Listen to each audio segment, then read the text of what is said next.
ഈ വീഡിയോയിൽ ഇന്ത്യയുമായിട്ട് ബന്ധപ്പെട്ട് കുറേ നിർണായകമായിട്ടുള്ള ഡെവലപ്മെൻറ്റ്സ് അതിൽ ഗോൾഡ്മാൻ സാച്ചസ് എന്ന് പറഞ്ഞൊരു കമ്പനി, ഇവർ പല റിസർച്ച് അനാലിസിസ് സ്റ്റഡി നടത്തുന്ന കമ്പനിയാണ് ഈ ഗോൾഡ്മാൻ സാച്ചസ്. ഇവർ സ്റ്റോക്ക് മാർക്കറ്റ് ആയാലും അതേപോലെ തന്നെ പല രാജ്യങ്ങളുടെയും ഗ്രോത്ത്, ഫൈനാൻഷ്യൽ റിപ്പോർട്ട്, ഫിസിക്കൽ ഇയറിൻ്റെ റിപ്പോർട്ട്, ഇതെല്ലാം തന്നെ സ്റ്റഡി ചെയ്ത് കാര്യങ്ങൾ വിലയിരുത്തുന്ന ഒരു റിലയബിൾ ആയിട്ടുള്ള സ്റ്റേറ്റ്മെൻറ്റ് പുറത്തിറക്കുന്ന ഒരു സ്ഥാപനമാണ്, ഒരു ഏജൻസിയാണ് ഗോൾഡ്മാൻ സാച്ചസ്. അതായത് JP മോർഗൻ ആ കാറ്റഗറിയിലൊക്കെ വരുന്ന കമ്പനിയാണ്. അപ്പോൾ അവരുടെ ഇന്ത്യയെക്കുറിച്ചുള്ള റിപ്പോർട്ട് പുറത്തു വന്നിട്ടുണ്ട്. അപ്പോൾ അതൊക്കെ വിശദമായിട്ടൊന്ന് നമുക്ക് നോക്കാം. അതിനു മുമ്പ് ചെറുതായിട്ട് ഇന്ത്യക്കുള്ളിൽ ഉണ്ടായിരിക്കുന്ന ചില ഡെവലപ്മെൻറ്റ്സ് അത് പറഞ്ഞിട്ട് അത് കഴിഞ്ഞിട്ട് നമുക്ക് ആ ഒരു ഗോൾഡ്മാൻ സാച്ചസിൻ്റെ റിപ്പോർട്ടിലേക്ക് പോവാം. ഇന്ത്യയിൽ തേജാസ് MK2 എന്ന് പറഞ്ഞ ആ ഒരു ലൈറ്റ് കോമ്പാക്ട് എയർക്രാഫ്റ്റ് നമ്മൾ നിർമ്മിക്കുന്നുണ്ടല്ലോ. അപ്പോൾ അതിന് MRFൻ്റെ ഒരു കോൺട്രിബ്യൂഷൻ. MRFൻ്റെ കോൺട്രിബ്യൂഷൻ എന്താണെന്ന് പറഞ്ഞാൽ കാർബൺ ബ്രേക്ക്. എല്ലാവർക്കും അറിയാമല്ലോ, ഈ ഫൈറ്റർ ജെറ്റുകൾ വന്ന് ലാൻഡ് ചെയ്യുന്ന സമയത്ത് ഇടുന്ന ഒരു ബ്രേക്കിംഗ് സിസ്റ്റം ഉണ്ട്.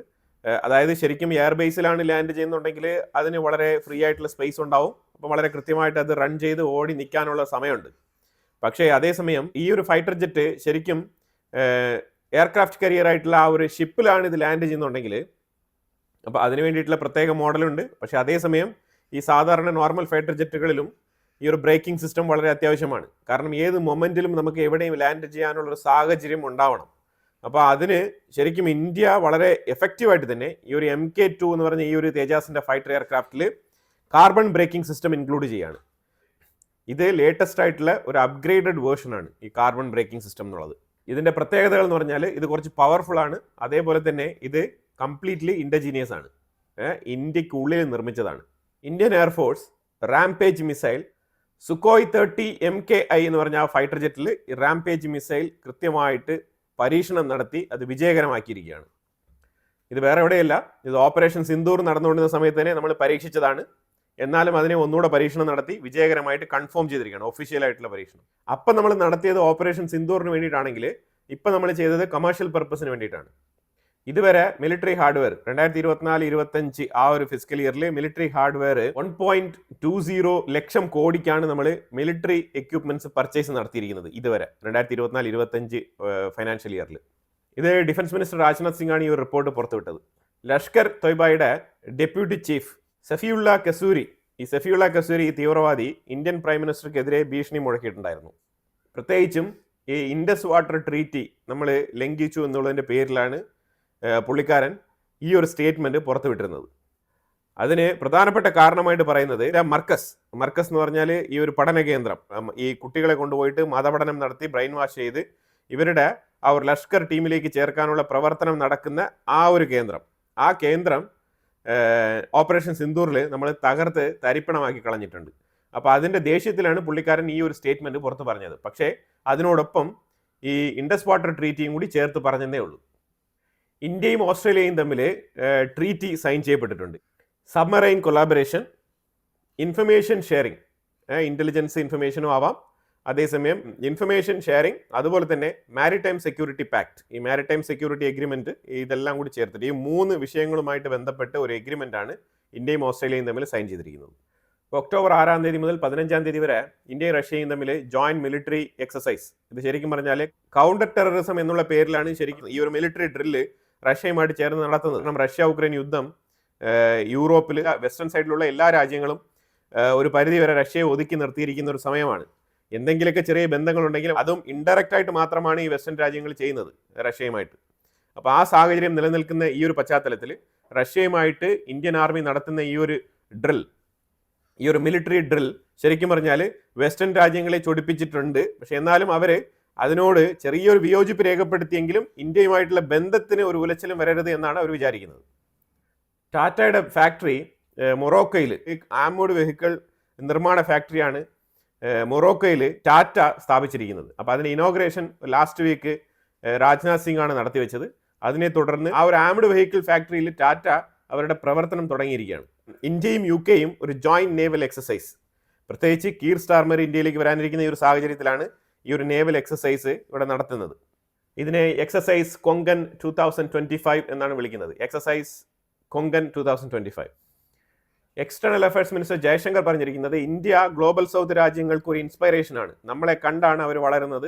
നീണ്ട കാലം ബ്രിട്ടീഷ് കൊളോണിയൽ ആധിപത്യത്തിന്റെ കീഴിൽ കിടന്നിരുന്ന ഒരു രാജ്യമാണ് ഇന്ത്യ. ശരിക്കും പറഞ്ഞാൽ ആഫ്രിക്കൻ രാജ്യങ്ങൾ, ഒരുപാട് രാജ്യങ്ങൾ ആഫ്രിക്കയിലെ പല രാജ്യങ്ങളെയും കോളനൈസ് ചെയ്തിരുന്നു, പ്രത്യേകിച്ച് വെസ്റ്റേൺ രാജ്യങ്ങൾ. അതിൽ UK ചേരും, അതുപോലെ തന്നെ ഫ്രാൻസ്, UK, ഫ്രാൻസ്, ജർമ്മനി, ഇതേപോലെ പല രാജ്യങ്ങളുമുണ്ട്. ആഫ്രിക്കൻ രാജ്യങ്ങളെ ഇങ്ങനെ ചേരി തിരിച്ച് കോളനൈസ് ചെയ്തതിൽ ആ ഒരു കോളനൈസേഷന്റെ ഇമ്പാക്ട് എന്താണെന്നുള്ളത് വളരെ വ്യക്തമായിട്ട് മനസ്സിലാക്കുന്ന രാജ്യങ്ങളാണ് ആഫ്രിക്കൻ രാജ്യങ്ങൾ. അപ്പൊ അതുകൊണ്ട് കോളനൈസേഷനിൽ നിന്നും വിമോചനം നേടി 1947 സ്വാതന്ത്ര്യം നേടി നമ്മൾ ബഹുദൂരം മുന്നിലേക്ക് പോയിരിക്കുകയാണ്. അപ്പോൾ തീർച്ചയായിട്ടും ഇന്നത്തെ ഒരു സാഹചര്യത്തിൽ ഇന്ത്യ ഗ്ലോബൽ സ്റ്റേജിൽ എടുക്കുന്ന നിലപാടുകൾ, ആ നിലപാടുകളിൽ വളരെ വ്യക്തതയുണ്ട്. ആ വ്യക്തതയാണ് external affairs minister Jaishankar global south രാജ്യങ്ങൾക്ക് തന്നെ ഒരു ഇൻസ്പൈറേഷൻ എന്നുള്ള നിലയിൽ ഇന്ത്യയുടെ ഡിപ്ലോമാറ്റിക് ഫോറിൻ പോളിസിയെ വിശേഷിപ്പിച്ചിരിക്കുന്നത്. പാകിസ്ഥാനിൽ വീണ്ടും പൊട്ടിത്തെറി. ഈ പൊട്ടിത്തെറി എന്ന് പറഞ്ഞാൽ ജാഫർ എക്സ്പ്രസ് 15 ദിവസത്തിനുള്ളിൽ രണ്ടാമത്തെ പൊട്ടിത്തെറിയാണിത്. അത് വളരെ ഭീകരമായിട്ടുള്ളൊരു പൊട്ടിത്തെറിയാണ്. ശരിക്കും റെയിൽവേ ട്രാക്കിൽ ബോംബ് വെച്ച് സിമിലർ ആയിട്ട് ലാസ്റ്റ് ടൈം എന്താണ് ചെയ്തിരുന്നത് അതേ മാതൃകയിലുള്ള ഒരു പൊട്ടിത്തെറിയാണ്. ഇതിലും ആ റെയിൽ പെട്ടികളെല്ലാം തന്നെ ഡീറെയിൽ ചെയ്യപ്പെട്ടിട്ടുണ്ട്, പലതും കമന്നും മറിഞ്ഞും വീണൊക്കെ കിടക്കാണ്. ഇതാണ് സാഹചര്യം. കൃത്യമായി എത്ര പേര് ഇതിനകത്ത് കൊല്ലപ്പെട്ടിട്ടുണ്ട്, എന്താണ് സിറ്റുവേഷൻ എന്നുള്ളത് കൃത്യമായിട്ട് പുറത്തു വന്നിട്ടില്ല. ഇതിന്റെ ഉത്തരവാദിത്തം ഏറ്റെടുത്തിരിക്കുന്നത് സിന്ധ്, അതേപോലെ തന്നെ ബലൂച്ച്, ഈ 2 ഗ്രൂപ്പുകളും ചേർന്നിട്ടാണ് ഇതിന്റെ ഉത്തരവാദിത്തം ഏറ്റെടുത്തിരിക്കുന്നത്. ഇപ്പൊ സിന്ധ് റിബലുകളും ബലൂചിസ്ഥാനുമായിട്ട് ചേർന്ന് പ്രവർത്തിക്കുകയാണെന്ന് തോന്നുന്നു. ആ രീതിയിൽ 2 പേരും കൂടി ചേർന്നിട്ടാണ് ഉത്തരവാദിത്തം ഏറ്റെടുത്തിരിക്കുന്നത്. പാകിസ്ഥാൻ ആർമി അവരുടെ സ്വന്തം ജനങ്ങളുടെ വീടുകൾക്ക് മേളിൽ തന്നെ ആക്രമണങ്ങൾ നടത്തിക്കൊണ്ടിരിക്കുകയാണ്, ഷെല്ലാക്രമണങ്ങൾ. ഇന്ത്യ ഇന്നലെ പാകിസ്ഥാനെതിരെ യുണൈറ്റഡ് നേഷൻസിൽ സ്വന്തം ജനങ്ങളെ തന്നെ നിരുപാധികം മിലിറ്ററിയെ വെച്ചിട്ട് അടിച്ചമർത്തുക, അവരെ കൊലപ്പെടുത്തുക, ഈ രീതിയിലുള്ള പ്രവർത്തികൾ ചെയ്യുന്നത് ഹ്യൂമൻ റൈറ്റ്സ് വയലേഷൻ ആണെന്നുള്ള രീതിയിൽ യുണൈറ്റഡ് നേഷൻസിൽ പാകിസ്ഥാനെതിരെ ഇന്ത്യ ആഞ്ഞടിച്ചിരിക്കുകയാണ്. ഇപ്പൊ നമ്മൾ ആ ഗോൾഡ്മാൻ സച്ചസിന്റെ ആ റിപ്പോർട്ടിലേക്ക് പോയി കഴിഞ്ഞാൽ ഇന്ത്യയുടെ ഡിഫൻസ് മേഖലയെക്കുറിച്ചും അതിൽ ഇന്ത്യ ഉണ്ടാക്കിയിരിക്കുന്ന നിർണായകമായിട്ടുള്ള ഡെവലപ്മെന്റ്, പ്രത്യേകിച്ച് 2014 മുതൽ 2025 വരെയുള്ള ആ ഒരു കാലയളവിൽ ഇന്ത്യയുടെ ആ ഒരു ജേർണി എന്താണെന്നുള്ളത് വളരെ വ്യക്തമായിട്ട് വരച്ച് കാണിച്ചിട്ടുണ്ട് ഈ ഗോൾഡ്മാൻ സാച്ചസ്. ഇതിനകത്ത് fiscal year 2014 to fiscal year 2025 വരെ ഡിഫൻസ് എക്സ്പോർട്ട് 6.8 ബില്യൺ ആയിരുന്നു എന്നാണ് പറയുന്നത്.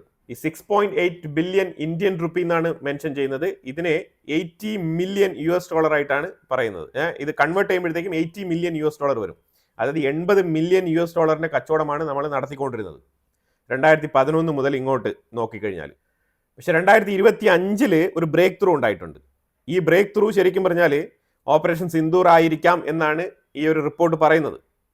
പക്ഷെ അതിൽ പറഞ്ഞിരിക്കുന്നത് വെച്ചാൽ 236 ബില്യന്റെ വളർച്ച ഇത് ഇന്ത്യ രേഖപ്പെടുത്തിയിട്ടുണ്ട്. ഈ കണക്ക് ഇന്ത്യ പുറത്തുവിട്ടിട്ടുണ്ട്. 236 ബില്യൺ ഇന്ത്യൻ മണിയുടെ ആ ഒരു വളർച്ചയാണ് രേഖപ്പെടുത്തുന്നത്. ഇത് ഏതാണ്ട് $2.77 ബില്യൺ വരും. 2.77 ബില്യൺ 350 ബില്യൺ ആയിട്ട് ഉയർത്താൻ അതിലേക്ക് നടന്നെടുത്തുകൊണ്ടിരിക്കുകയാണ് ഇന്ത്യ. 350 ബില്യൺ ഇത് ഇന്ത്യൻ മണിയാണ്. അത് നമ്മൾ $ലേക്ക് കൺവേർട്ട് ചെയ്ത് കഴിഞ്ഞാൽ ഏതാണ്ട് $4.1 ബില്യൺ വരും. $4.1 ബില്യൺ. ഇത് ഫിസിക്കൽ ഇയർ 2027 കൂടി 500 ബില്യൺ ആയിട്ട് ഉയർത്തണം എന്നാണ് ഇന്ത്യയുടെ ആ ഒരു എയിം. 500 ബില്യൺ ഇന്ത്യൻ മണി എന്ന് പറയുമ്പോഴത്തേക്കും ഏതാണ്ട് $5.8 ബില്യൺ. അതാണ് ഇതിന്റെ ഒരു കണക്ക്. $5.8 ബില്യൺ. ഫിസ്ക്കൽ ഇയർ 2029 അതുപോലെ 2030 കൂടി ഇന്ത്യയുടെ ഡിഫൻസ് മേഖലയിലുള്ള എക്സ്പോർട്ടിന്റെ ഗ്രോത്ത് വളരെ നിർണായകമായിട്ടുള്ള രീതിയിൽ മുന്നോട്ട് പോകും എന്നാണ് ഈ ഗോൾഡ്മാൻ സാച്ചസ് റിപ്പോർട്ട് പറയുന്നത്. ഇതിൽ ഇന്ത്യയുമായിട്ട് സഹകരിക്കുന്ന പല രാജ്യങ്ങൾ, 100-ലധികം രാജ്യങ്ങൾ ഇന്ത്യയുടെ സ്പെയർ പാർട്സുകൾ ഉപയോഗിക്കുന്നു എന്നുള്ളതാണ് ഈ റിപ്പോർട്ട് പറയുന്നത്. ഇപ്പൊ തന്നെ ഇത് പറയുന്നത് ഇന്ത്യയുടെ സ്പെയർ പാർട്സിന്റെയും ആയുധങ്ങളുടെയും കോൺട്രിബ്യൂഷൻ ഗ്ലോബലി 65% മാറിയിട്ടുണ്ട് എന്നാണ് പറയുന്നത്. അത് പൂർണ്ണമായിട്ട് നിർമ്മിച്ചെടുത്ത മിസൈലുകൾ, അതേപോലെ ഫൈറ്റർ ജെറ്റുകൾ, ആ രീതിയിൽ ചിന്തിക്കുന്നതിന് പകരം ശരിക്കും ഏറ്റവും കൂടുതൽ സ്പെയർ പാർട്സുകളാണ് ഇന്ത്യ കൂടുതലായിട്ട് സപ്ലൈ ചെയ്തിരിക്കുന്നത് എന്നും കൂടി പറയുന്നുണ്ട്. അതിൽ 35% ഇൻഡിജീനിയസ് ആയിട്ട് നിർമ്മിച്ചതായിട്ട് മാറിയിട്ടുണ്ട്. ഇപ്പോൾ 2016 മുമ്പ് തന്നെ നമ്മൾ നോക്കിക്കഴിഞ്ഞാൽ ഈ രീതിയിലുള്ള കോൺട്രിബ്യൂഷൻ ഇല്ലായിരുന്നു. 2016 ശേഷം റിമാർക്കബിളി നമ്മളുടെ സ്പെയർ പാർട്സ് മാനുഫാക്ചറിങ്ങിൽ വലിയ തോതിലുള്ള ആ ഒരു ഡോമിനേഷൻ ഇന്ത്യക്ക് നേടാൻ കഴിഞ്ഞിട്ടുണ്ട്. അത് പ്രത്യേകിച്ചും പ്രൈവറ്റൈസേഷൻ ചെയ്തുകൊണ്ടുള്ള SME സെക്ടറുകളെ ഡെവലപ്പ് ചെയ്തുകൊണ്ട് പല ചെറുകിട കമ്പനികൾക്കും ഇതേപോലെ ഡിഫൻസ് മേഖലയുമായിട്ട് ബന്ധപ്പെട്ട DRDOയുടെ കീഴിൽ പ്രവർത്തിക്കുന്ന പല കമ്പനികൾക്കും ഈ പ്രോഡക്റ്റുകൾ നിർമ്മിക്കാനുള്ള പെർമിഷൻ കൊടുത്തതിനെ തുടർന്നാണ് ഈ ഒരു വളർച്ച എത്തിപ്പിടിക്കാൻ കഴിഞ്ഞിരിക്കുന്നത്. ചെറിയ കളിയല്ല. 65% ഗ്ലോബലി 100 രാജ്യങ്ങൾക്ക് മുകളിൽ ഇന്ത്യയുടെ കോൺട്രിബ്യൂഷൻ ഡിഫൻസ് മേഖലയിൽ നമ്മൾ സപ്ലൈ ചെയ്യുന്ന സ്പെയർ പാർട്സുകളുടെ കോൺട്രിബ്യൂഷൻ അതാണ് നമ്മളിവിടെ ഏറ്റവും ശ്രദ്ധേയമായി നോക്കി കാണേണ്ടത്. അതിലും 35% നമ്മൾ 2016 ശേഷം ഇൻഡിജീനിയസ് ആയിട്ടുള്ള ഉൽപ്പന്നങ്ങൾ പൂർണ്ണമായിട്ടും ഇന്ത്യക്കുള്ളിൽ നിർമ്മിച്ചെടുക്കുന്ന സാധനങ്ങളാണ് ഈ 35% എന്ന് ഗോൾഡ്മാൻ സാച്ചസ് കണ്ടെത്തിയിട്ടുണ്ട്. വളരെ വൈകാതെ തന്നെ 100 ബില്യൺ ഷെയർ ഗ്ലോബലി തന്നെ 100 ബില്യൺ ഷെയർ നമ്മൾ വെപ്പൺ മാർക്കറ്റിൽ കണ്ടെത്തുമെന്നാണ് പറയുന്നത്. നമ്മൾ ലോകത്ത് തന്നെ 5ാമത്തെ ഡിഫൻസ് സ്പെൻഡറാണ്. നമ്മളുടെ ഡിഫൻസിന്റെ ബഡ്ജറ്റാണ് ലോകത്തെ 5ാമത്തെ ഡിഫൻസ് ബഡ്ജറ്റ്. നമ്മളാണ് ഏറ്റവും കൂടുതൽ 5th പൊസിഷനിൽ നിൽക്കുന്ന ഡിഫൻസ് പ്രോഡക്റ്റ് പർച്ചേസ് ചെയ്ത് ഉപയോഗിക്കുന്ന ആൾക്കാർ. അതുപോലെ നമ്മൾ ഗ്ലോബലി തന്നെ 2nd ലാർജസ്റ്റ് ഇമ്പോർട്ടറും കൂടിയാണ്. ഏറ്റവും കൂടുതൽ ഈ ഡിഫൻസ് മേഖലയ്ക്ക് വേണ്ട സാധനങ്ങൾ 2nd ലാർജസ്റ്റ് കൺട്രിയാണ് നമ്മൾ ഇറക്കുമതി ചെയ്യുന്നതിൽ. ഒരു ഡിഫൻസ് പ്രോഡക്റ്റ് സെല്ലിംഗ് കൺട്രിയെ സംബന്ധിച്ചിടത്തോളം ഇന്ത്യ വളരെ ഇമ്പോർട്ടൻ്റ് ആയിട്ടുള്ള നിർണായകമായിട്ടുള്ള ഒരു പാർട്ട്ണറാണ്. കാരണം നമ്മൾ 2ാം സ്ഥാനം വഹിക്കുന്ന ആൾക്കാരാണ് ഈ പർച്ചേസ് നടത്തുന്നതിൽ. അപ്പോൾ പലർക്കും നമ്മൾ താല്പര്യമുണ്ടാവും. അപ്പോൾ അതുകൊണ്ട് ഡിപ്ലോമാറ്റിക്കലി ഇതിന് വലിയ പ്രാധാന്യമുണ്ട്. അതേപോലെ തന്നെ നമ്മളൊരു മികച്ച എക്സ്പോർട്ടറും കൂടിയാണ്. ലോകത്ത് തന്നെ 5ാമത്തെ മിലിറ്ററി സ്പെൻഡിങ് നടത്തുന്ന ആൾക്കാരും കൂടിയാണ് നമ്മൾ. അപ്പോൾ ഈ റിപ്പോർട്ടാണ് വളരെ ഡീറ്റെയിൽ ആയിട്ട് ഗോൾഡ്മാൻ സാച്ചസ് പുറത്തിറക്കിയിരിക്കുന്നത്. ഇതിലുപരിയായിട്ട് ഇവർ പല കാര്യങ്ങളും ഇതിനകത്ത് പറയുന്നുണ്ട്. അതായത് ജർമ്മനിയുമായിട്ട് അപ്കമിങ്ങിൽ വരാനിരിക്കുന്ന കൊലാബറേഷൻസ്, അതേപോലെ ഫ്രാൻസ് കൊലാബറേഷൻസ്, റഷ്യ കൊലാബറേഷൻ, അപ്പോൾ ഇതുപോലെ അമേരിക്കയുമായിട്ട് ബന്ധപ്പെട്ട് ജി എഞ്ചിനുമായിട്ട് നടത്തുന്ന കൊലാബറേഷൻസ് വളരെ ഡീറ്റെയിൽ ആയിട്ട് ഈ ഒരു റിപ്പോർട്ട് പ്രതിപാദിക്കുന്നുണ്ട്. ഈ ഗോൾഡ്മാൻ സാച്ചസിന്റെ ഒരു ഫോർകാസ്റ്റ് വെച്ച് നോക്കുകയാണെന്നുണ്ടെങ്കിൽ ഒരു 2035 കൂടി ഇന്ത്യ വളരെ നിർണായകമായിട്ടുള്ള സ്ഥാനത്ത് എത്തിയിട്ടുണ്ടാവുമെന്നാണ് മനസ്സിലാക്കാൻ പറ്റുന്നത്. വളരെ പവർഫുൾ ആയിട്ടാണ് ഇന്ത്യ മുന്നോട്ട് പോകുന്നത്. അതുപോലെ ഇന്ത്യ ഗുജറാത്തിന്റെ സൈഡിൽ കച്ച് എന്ന് പറഞ്ഞൊരു സ്ഥലമുണ്ട്. അവിടെ ശരിക്കും ഈ മൂൺ അതേപോലെ തന്നെ മാർസ് ഈ 2 ഗ്രഹങ്ങളുടെയും പശ്ചാത്തലം ഒരുക്കിയിട്ട് അവിടെ woman crew, totally women crew, ഈ സ്ത്രീകളെ മാത്രം കൊണ്ട് അവിടെ പരിശീലിപ്പിക്കുകയാണ്. അതായത് ഈ മാർസിൽ എത്തിക്കഴിഞ്ഞാൽ എന്തായിരിക്കും അവിടുത്തെ ഒരു അന്തരീക്ഷം, അവിടെ എങ്ങനെയാണ് കാര്യങ്ങളൊക്കെ പ്രാക്ടീസ് ചെയ്യേണ്ടത്, അതുപോലെ ഒരു മൂൺ ഹാബിറ്റാറ്റ് അവിടെ പോയി കഴിഞ്ഞാൽ എങ്ങനെയാണ് ആ ഹാബിറ്റാറ്റ് നമ്മൾ ഉപയോഗിക്കേണ്ടത്, ഇതിനെക്കുറിച്ചുള്ള പരിശീലനങ്ങൾക്ക് വേണ്ടിയിട്ട് അവിടെ ടോട്ടലി ഒരു വുമൺ ക്രൂവിനെ അവിടെ കൊണ്ട് താമസിപ്പിച്ചിരിക്കുകയാണ്. അപ്പോൾ തകൃതിയായിട്ടുള്ള പ്രാക്ടീസുകൾ അവിടെ നടക്കുന്നു എന്നാണ് മനസ്സിലാക്കാൻ പറ്റുന്നത്. ഗുജറാത്തിൽ കച്ച് എന്ന് പറഞ്ഞ സ്ഥലത്താണ് ഈ ഒരു സെറ്റപ്പ് റെഡിയാക്കി എടുത്തിരിക്കുന്നത്. അതുപോലെ ജർമ്മനി ഇന്ത്യക്കുള്ളിൽ അഗ്രികൾച്ചർ കൊലാബറേഷൻ നോക്കുന്നുണ്ട് എന്നുള്ളൊരു വാർത്തയും കൂടി വരുന്നുണ്ട്. ഇന്ത്യക്കുള്ളിൽ, അതായത് ജർമ്മനി ഇന്ത്യക്കുള്ളിൽ ഇന്ത്യയുമായിട്ട് ചേർന്ന് അഗ്രികൾച്ചർ നടത്താൻ താല്പര്യപ്പെടുന്നുണ്ട്. അവർക്ക് വേണ്ടതായിട്ടുള്ള ഫുഡ് അവർ തന്നെ പ്രൊഡ്യൂസ് ചെയ്യാം. ശരിക്കും പറഞ്ഞാൽ ഇവിടെ എംപ്ലോയ്മെന്റ് ക്രിയേറ്റ് ചെയ്യാൻ പറ്റും, വലിയൊരു ഓപ്പർച്യൂണിറ്റിയാണ്. അപ്പം ഇതുമായിട്ട് ബന്ധപ്പെട്ട് ഇന്ത്യൻ ഗവൺമെന്റുമായിട്ട് ജർമ്മൻ അംബാസിഡർ ചർച്ച നടത്തിക്കൊണ്ടിരിക്കുകയാണ്. അപ്പോൾ ഇത് പ്രോഗ്രസീവ് ആയിട്ടുള്ള കാര്യങ്ങളാണ്.